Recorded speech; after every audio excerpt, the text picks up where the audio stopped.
JEE 2025 aspirants आपके 11th अभी कुछ ही महीनों के अंदर में खत्म होने वाली है और अब भी बहुत सारे जेई एस्पिरेंट्स के दिमाग में बहुत सारे डाउट है। जैसे ज्यादातर लोगों की 11th वेस्ट हो चुकी है और उन्हें डर है कि जिस तरीके से 11th वेस्ट हुई वैसे 12th वेस्ट ना हो जाए।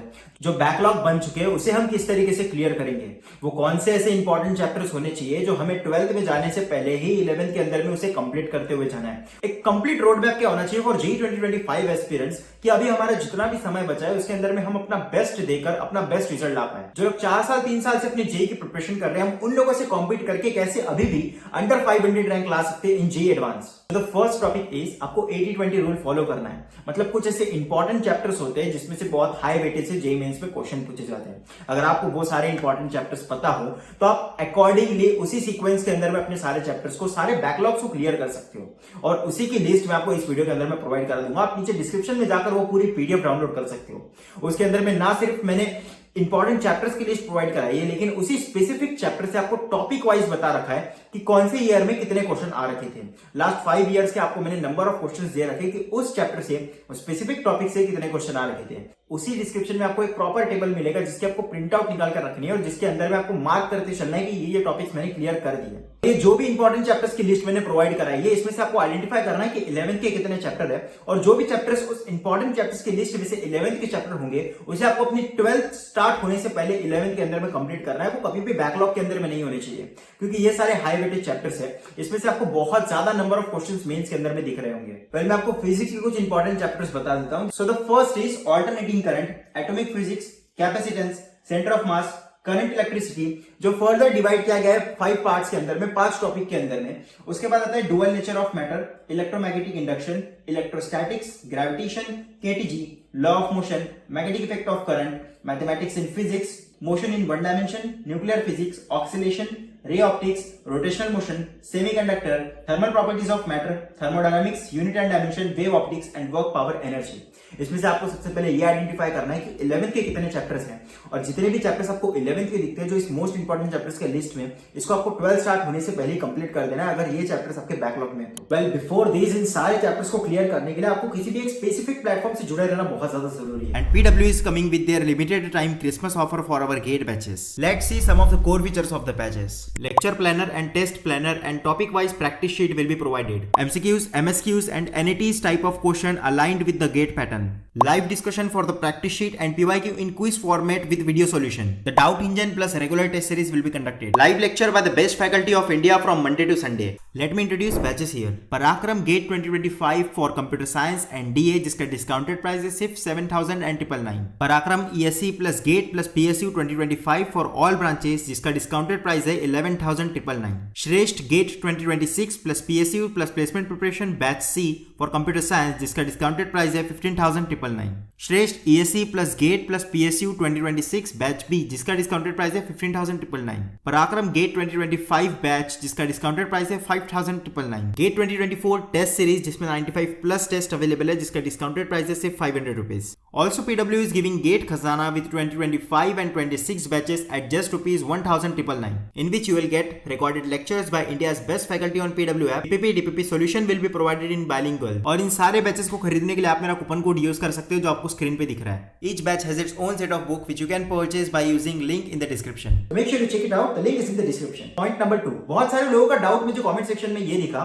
कि which book is better, Physics Galaxy और Cengage. मैंने अपने बहुत सारे वीडियो के अंदर में फॉर रेफरेंस बुक आपको Cengage रिकमेंड की है जो up to mains plus advance level तक है. लेकिन बहुत सारे लोगों का क्वेश्चन ये है कि Physics Galaxy करनी चाहिए या Cengage करनी चाहिए. Physics Galaxy एक वो बुक है जिसके अंदर में आपको कोटा के सारे टॉप क्वेश्चंस मिल जाते हैं जो लगभग ज्यादातर सारी कोचिंग्स कोटा की उन्हीं क्वेश्चंस के थ्रू अपने कॉन्सेप्ट क्लियर कराती है फॉर जेई एडवांस. उन सारे क्वेश्चंस के थ्रू आप किसी भी टॉपिक को up to JEE advance level कर सकते हो.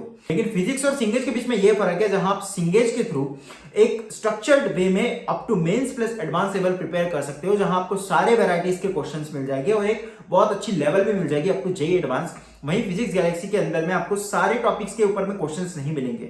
जो चैप्टर्स आपके, जो टॉपिक्स एडवांस के लिए इंपॉर्टेंट है वही सारे टॉपिक्स के आपको उसमें क्वेश्चन मिलेंगे. सो बेस्ट वे ये रहेगा इन दोनों बुक्स को करने का. अगर आप अभी से पहले मेंस लेवल करोगे उसके बाद एडवांस लेवल करोगे तो आपको सिंगेज के लिए जाना चाहिए. जिसमें आप सिंगल करेक्ट के थ्रू अपनी मेंस लेवल क्लियर कर सकते हो। उसके बाद में मल्टी करेक्ट के ऊपर में जाकर या जो उसके इंटीजर बेस्ड क्वेश्चन है वो सारे क्वेश्चंस करके आप अपनी up to J advance level prepare कर सकते हो।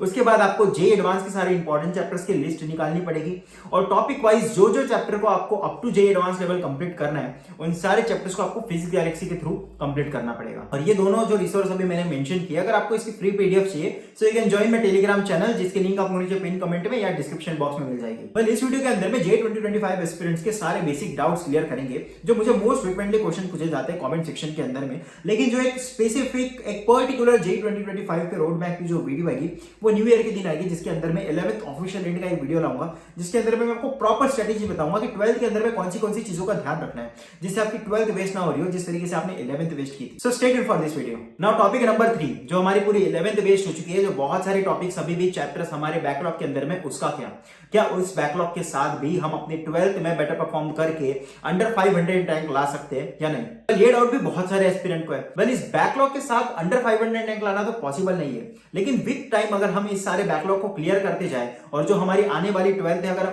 उसको भी एक बेस्ट लेवल के ऊपर में प्रिपेयर करें तो डेफिनेटली ये पॉसिबल है कि आप भी 500 के अंदर में रैंक ला सकते हो। और जितने भी लोगों की 11th वेस्ट हो चुकी है या बहुत सारे चैप्टर्स अगर आपके बैकलॉग में, so for your kind information मैं आपको ये बता दूं कि जितने चैप्टर्स अभी आपके बैकलॉग में, मेन प्रॉब्लम वो नहीं है, वो आपकी प्रॉब्लम क्रिएट नहीं करेंगे 12th में, क्योंकि 12th में आपको सफिशिएंट टाइम मिल जाएगा 11th के बैकलॉग को क्लियर करने के लिए। लेकिन मेन प्रॉब्लम ये है कि जिस तरीके से, जिस माइंडसेट, जिस हैबिट के साथ में आपने 11th में बैकलॉग क्रिएट किए थे, वही माइंडसेट और वही हैबिट लेकर अगर आप 12th क्लास के अंदर में एंटर करते हो तो 11th के बैकलॉग क्लियर करने के जगह आपके 12th के और ज्यादा बैकलॉग क्रिएट हो चुके होंगे। इसलिए मैं आपको हमेशा रिकमेंड करता हूं पहले करंट टॉपिक्स के ऊपर में फोकस करो। जितने भी इंपॉर्टेंट चैप्टर्स की लिस्ट मैंने आपको प्रोवाइड कर रखी है, आपको सीक्वेंशियली उन सारे चैप्टर्स को क्लियर करते जाना है। जो चैप्टर सबसे ज्यादा इंपॉर्टेंट है पहले उसको क्लियर करना है, उसके बाद उसके नीचे वाला चैप्टर। इस तरीके से आप अपना 11th का बैकलॉग क्लियर कर सकते हो।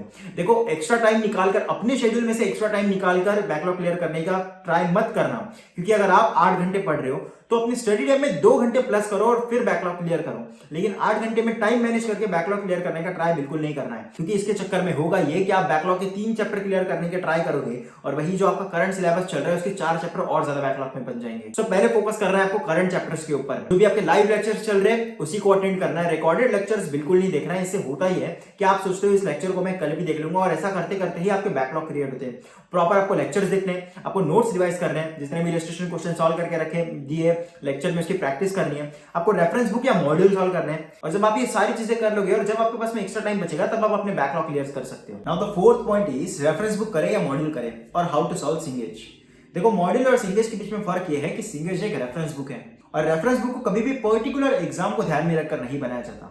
जिससे मॉड्यूल स्पेसिफिकली आपके जेईई मेंस और जेईई एडवांस के लिए बने, उसमें सारी चीजें स्ट्रक्चर्ड होगी। जैसे आपके मॉड्यूल को स्पेसिफिकली जेईई मेंस और जेईई एडवांस के लिए बनाया जाता है, जिसके अंदर में सारी चीजें स्ट्रक्चर्ड होगी। और वही एक रेफरेंस बुक जो होती है वो सिर्फ फोकस करती है कि टॉपिक को क्लियर कर दे, उस चैप्टर को क्लियर कर दे। वो कभी भी ये ध्यान में रखकर नहीं बनाया जाता कि इसे पढ़ने वाला जेईई मेंस देगा या जेईई एडवांस देगा, इसलिए उसके अंदर में चीजें उतनी ज्यादा स्ट्रक्चर्ड नहीं होती। लेकिन वो up to JEE advance level होती है, उसकी लेवल एक बेटर वे में होती है। तो मैं हमेशा यही रिकमेंड करता हूं कि जब भी क्वेश्चन आए मॉड्यूल करना चाहिए या सिंगेज करना चाहिए। अगर आप किसी स्पेसिफिक एक अच्छी कोचिंग है या जो वेल स्ट्रक्चर्ड या जिसकी level up to JEE advance level है, अगर आप एक वैसा मॉड्यूल कर रहे हो then definitely you should have to go for modules. Otherwise अगर आपके मॉड्यूल्स उतने ज्यादा सफिशिएंट लेवल के ऊपर में नहीं है तो डेफिनेटली आपको सिंगेज करना चाहिए। अब अगर सिंगेज करना है तो सिंगेज सॉल्व करने का बेस्ट वे क्या होना चाहिए, क्योंकि इसके अंदर में क्वेश्चन तो बहुत सारे होते हैं। पहले सिंगल करेक्ट, फिर मल्टी करेक्ट, फिर इंटीजर वैल्यू क्वेश्चन होते हैं, उसके बाद में फिर जेईई एडवांस की इसके अंदर में पीवाईक्यूज भी दिए हुए, और ये सारे क्वेश्चंस मिलाकर कुछ ज्यादा ही हो जाते हैं। इतने एक बार में एक चैप्टर के लिए करना पॉसिबल नहीं होता और इसी के कारण हमारा बैकलॉग क्रिएट होते जाता है। तो first of all you need to understand कि सिंगल करेक्ट जो क्वेश्चन है वो आपके स्पेसिफिकली मेंस लेवल के लिए, उसके बाद में जो मल्टी करेक्ट क्वेश्चन, उसके बाद जो भी कैटेगरी स्टार्ट होती है वो सारी आपके एडवांस के लिए। और इससे पहले इलिस्ट्रेशन क्वेश्चन भी आते हैं और बहुत सारे लोगों को ऐसा लगता है कि इलिस्ट्रेशन क्वेश्चन जो है उसकी लेवल मैच नहीं होती मेंस के साथ, मतलब उस तरीके के क्वेश्चन कभी भी हम मेंस के पीवाईक्यूज में नहीं देखते। तो इलिस्ट्रेशन क्वेश्चन हमेशा लर्निंग पर्पस के लिए होते हैं, मतलब आप इलिस्ट्रेशन क्वेश्चन को सबसे पहले जाकर सॉल्व करो, अगर सॉल्व ना हो रहा हो तो सोल्यूशन देखो, सोल्यूशन देखकर उसमें से सीखने की कोशिश करो। लेकिन वही जब आप सिंगल करेक्ट क्वेश्चन के ऊपर में आते हो तो आपको बिल्कुल भी सोल्यूशन नहीं देखने जब तक आप उसके ऊपर में 2 से 3 बार अपना ट्राई नहीं देते थे। सबसे पहले आपको ये ध्यान में रखना है कि टाइम बॉन्ड के अंदर में सारे क्वेश्चन सॉल्व होने चाहिए। अगर आप सिंगल करेक्ट क्वेश्चन सॉल्व कर रहे हो तो 25 क्वेश्चन का एक सेट बनाओ, उसको 1 घंटे के टाइम के अंदर में सॉल्व करने का ट्राई करो। उसके बाद भी जो क्वेश्चन सॉल्व नहीं होते उसको दिन में 2 से 3 बार अलग अलग ट्राई दो। फिर भी जब जाकर वो क्वेश्चन सॉल्व नहीं होंगे फाइनली आपको सोल्यूशन देखना है, और जो क्वेश्चन आपने सॉल्व कर भी दिए लिए उसके भी आपको सोल्यूशन देखना है कि इससे बेटर वे में या इससे इजी वे में तो कहीं सॉल्व ना कर रखा, इस चीज का भी ध्यान रखना है। क्योंकि कई बार होता है ऐसा है कि हम लेंदी मेथड यूज कर लेते हैं आंसर निकालने के लिए और सोल्यूशन के अंदर में बहुत इजी वे में उसको निकाला जाता है। So you have to remember one thing कि जो क्वेश्चन आपने करेक्ट कर लिया उसका भी आपको सोल्यूशन देखना जरूर है। अब जितने सिंगल करेक्ट क्वेश्चन उसमें दे रखे हैं आपको वो पूरे सॉल्व नहीं करने। अगर आपके पास में टाइम है तो डेफिनेटली आप सॉल्व कर सकते हो, आपके लेवल बढ़ते जाएंगे। लेकिन उसके अंदर में किसी किसी चैप्टर में 200 क्वेश्चन दे रखे हैं तो आपको पूरे सॉल्व नहीं करने। 25 क्वेश्चन के 3-4 सेट बना लो, उसमें से जब आपको फील हो जाए कि एक सेट लगा लिया, 2 सेट लगा लिया 25-25 क्वेश्चन के, उसके बाद आपको अगर फील आना स्टार्ट हो जाए कि अब मेरे से नियरली 70% क्वेश्चन सॉल्व होना स्टार्ट हो गए, जिसमें से 50-60% मेरे क्वेश्चन करेक्ट हो गए, उसके बाद आपको सिंगल करेक्ट करने की जरूरत नहीं है। Then you can go for J advance. और आप जब भी जे एडवांस का क्वेश्चन सॉल्व करोगे, मल्टी करेक्ट या जितने भी सामने टाइप के क्वेश्चन है उसके अंदर में आपको बिल्कुल सोल्यूशन नहीं देखना, ये बात ध्यान रखनी है। एडवांस में मोस्ट इंपॉर्टेंट क्या होता है, क्वेश्चन सॉल्व करना नहीं होता, उस क्वेश्चन को आप कितने तरीके से बार बार सोच सकते हो ये ज्यादा इंपॉर्टेंट। मैं कहता हूं मिनिमम आप जब तक 8 से 9 बार उस क्वेश्चन को ट्राई नहीं दे देते तब तक आपको सोल्यूशन नहीं देखना। इसका मतलब बिल्कुल भी ये नहीं होता कि आप 10 क्वेश्चन को लेकर बैठ गए और 3-4 घंटे से वही क्वेश्चन किए जा रहे हो। जी एडवांस के क्वेश्चन को भी टाइम बाउंड के अंदर में करने का ट्राई करो। अगर कोई क्वेश्चन सॉल्व नहीं हुआ, लेट्स अज्यूम आपसे 5 क्वेश्चन सॉल्व नहीं हुए, तो कोई दूसरा सब्जेक्ट खोलो, दूसरा पढ़ लो, फिर थोड़ा सा टाइम मिल जाए फिर से उस 5 क्वेश्चन के ऊपर में सोच लो 10-15 मिनट लगाकर, तब भी सॉल्व नहीं हुए फिर कुछ पढ़ो, उसके बाद फिर निकालो। इस तरीके से जब आप बार बार पहले दिन सॉल्व नहीं हुआ सेकंड डे ट्राई करो, इस तरीके से जब अपना अलग अलग थॉट उसके ऊपर में दोगे और फाइनली तब भी अगर आपको उसका आंसर नहीं मिल रहा तब आप सोल्यूशन देख सकते हो। लेकिन अगर आप 6 से 7 बार एक क्वेश्चन को ट्राई नहीं करते एडवांस के, पहले तो एडवांस के क्वेश्चन बहुत ज्यादा कम होते हैं, सिंगेज वे भी देख लो किसी भी रेफरेंस बुक में, या जो उसके एडवांस के PYQs भी है वो भी बहुत ज्यादा कम है, तो आप क्वेश्चन को इस तरीके से वेस्ट नहीं कर सकते। तो जब तक आप उसके ऊपर में अपना मैक्सिमम ट्राई नहीं देते थे तब तक आपको सोल्यूशन बिल्कुल नहीं देखना है।